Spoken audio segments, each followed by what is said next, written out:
In a build-up conference in London to the G20 Economic Summit in April, the Prime Minister set out his vision for change in the future.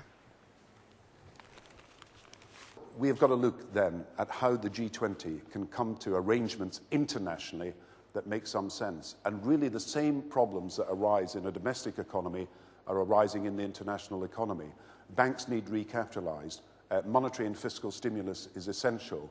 At the same time, funding needs to be resumed. And I cannot see a way of doing this, particularly for the emerging markets and developing countries, without the full engagement of the international institutions and a recognition that they have to change fundamentally if we are going to be able to solve the problems that we have. Now, 60 years ago, in a breathtaking leap forward, we created the IMF, the World Bank, World Trade Organization, then GATT, and there was the Marshall Plan. And politicians and statesmen then had the vision to see that the old world had to be replaced by new institutions that were capable of meeting the challenges of the day. But of course, these institutions were built for the world of national capital flows, not global capital flows, the world of sheltered economies and not the world of an open global economy, the world where there was limited competition rather than just global competition. And the institutions that we have inherited are not equipped fully for the tasks that we've got to face in the future. Now, if we are going to deal with the problems that I've just identified around the world, then I believe that the IMF and the World Bank will have to change their role quite fundamentally. I believe the regional development banks are going to have to be brought into play as well, and I believe we need to look at how the trading system can be made more effective by trade credits that are particularly going to be essential over the next few months.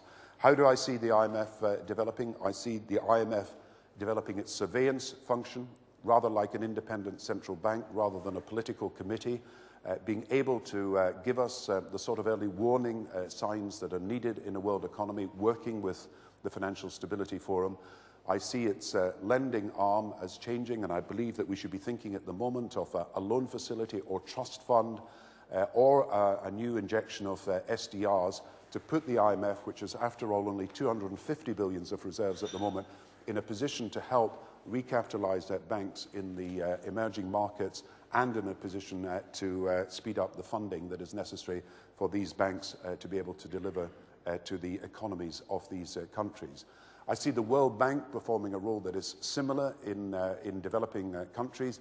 It, after all, has a remit to restructure financial systems in these countries. I see it having to use far more resources than it has at the moment, and I see a big argument about how the IMF and the World Bank are to be financed for the future, one that will require us to talk about the reserves in different countries, talk about what sort of loan or bond facility we can develop, perhaps with the Arab states, perhaps even with sovereign wealth funds. And I think that thinking has got to move forward very quickly as we move towards April the 2nd.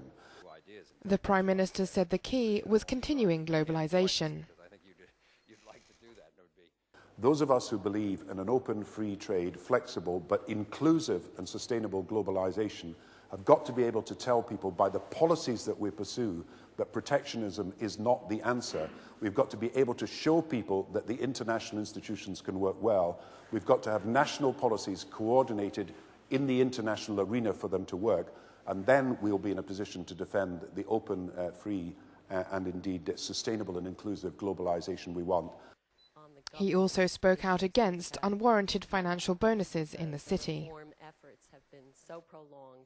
I believe that as a society we should support hard work, effort, enterprise and responsible risk-taking, but we should not in any way condone but should punish irresponsible and excessive risk-taking. And that is why the culture of bonuses has come under so much scrutiny. And that is why I say that we are leading the way, America, France and other countries, in sweeping aside the old short-term bonus culture of the past and replacing it with, first of all, a determination that there are no rewards for failure, and secondly, that there are rewards only for long-term, not short-term, but long-term success. A strong signpost to the growing importance of the G20 London Summit in April.